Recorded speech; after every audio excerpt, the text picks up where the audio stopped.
If when you take a look at this photo, you think that something looks a little bit off, you wouldn't be completely wrong. And that's because this isn't just one photo, but it's a bunch of different photos that are stitched together to create a 3D model. This is a model of every room in the house that I grew up in, and I was able to get this using something called photogrammetry, or photo scanning. Photo scanning is when you take a bunch of different photos of a subject from different angles and perspectives, and then you throw it at a computer, and it spits out a 3D model. And I think the coolest part about photo scanning is that you can do it using just your phone. There's a bunch of cool and interesting areas where photo scanning is constantly being used in ways that you might not expect. The first thing that we'll take a look at is actually in video games. The game that we'll take a look at is called Arc Raiders. It's a game about fighting AGI and backstabbing people that you just met. The game's developers are actually super into photo scanning. They went on trips to Iceland and Spain just to get high-quality photo scanned assets for the game. If we take a look at these rock structures here, you'll actually notice that you see ones that look just like them all the time in gameplay. And it's not just the environment either. One of the NPC characters named Scrappy the Rooster is actually a photo scan of one of the developer's chickens. In early builds of the game, the chicken would just run around in the background, but then the team needed a resource producer and decided to use Scrappy. These are the same methods that are used in films and TV shows like The Mandalorian, where they would photo scan environments and even miniature props to put into the background of a shot. And they would film this in real time by placing their actors in front of giant LED screens that had their photo scanned environments, in order to get the most accurate backgrounds and lighting. But let's say that you're more of a maker. Well, lots of costume designers and cosplay artists will use 3D scanning in order to get a better fit for their costumes and props. In 2008, for the first Iron Man film, the team used a setup of over 150 different DSLR cameras in order to get scans of Robert Downey Jr. with 0.1mm accuracy.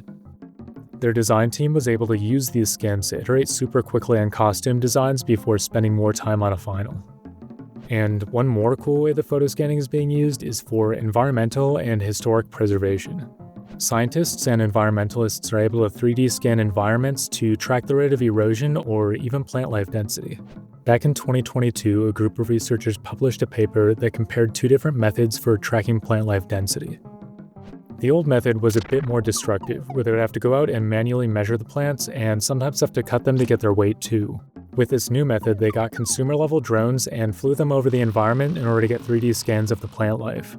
And then they were able to isolate out individual plant life in order to get their measurements. And this new method wasn't just less destructive, it was also a lot quicker, and most of the time it was more accurate. One other cool thing is that if you go to the Smithsonian website, they actually have a whole section just for 3D scanned historical sites and artifacts. Their team actually uses a combination of methods like LiDAR, Gaussian splatting, and even a little bit of manual modeling. But let's get back to talking about photo scanning. How does photo scanning actually work? Let's go through the process with an object like a banana while talking about how it's done. First, you want to make sure that you get a picture of your object from a bunch of different angles. Usually you can do this by going in an orbit around the object, and you can do it at different heights too to get good coverage. Like I mentioned earlier, you don't need an expensive camera to do this, and you can even do it on your phone. After you get all your photos and upload them to a computer, it'll start looking for distinct visual patterns, like a high contrast corner, a speck of dust, or even the splotch on a banana. This is called feature extraction, and the computer does this to start making measurable data points. After this, the computer does something called feature matching, which tries to find the same feature picked out across multiple images. And this helps tell the computer these points in these photos are all looking at the same part of the object. And even though we're just going through this once, the computer actually does this thousands, if not millions of times with all the features that it picks up. To get all this into 3D, the computer does something called structure from motion, which reverse engineers the changes in the points that it got to find the camera position in each image. Once it has those camera positions, it can start to create points in 3D space where it thinks the features are. This creates what's called a sparse point cloud.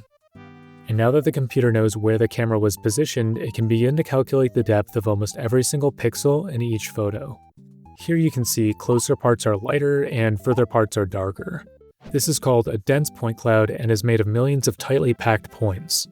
To make this into a 3D model, the computer uses this dense point cloud to pretty much play a big game of connect the dots along any surfaces. And lastly, our 3D model needs color, and it'll take that from the photos that we started with.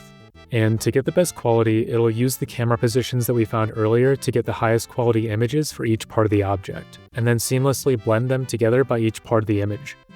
And after that, we're finished and we have our photo scan. Now, maybe you're interested in trying out photo scanning, but you don't really know where to start. I would recommend the Polycam app that you can download on most smartphones.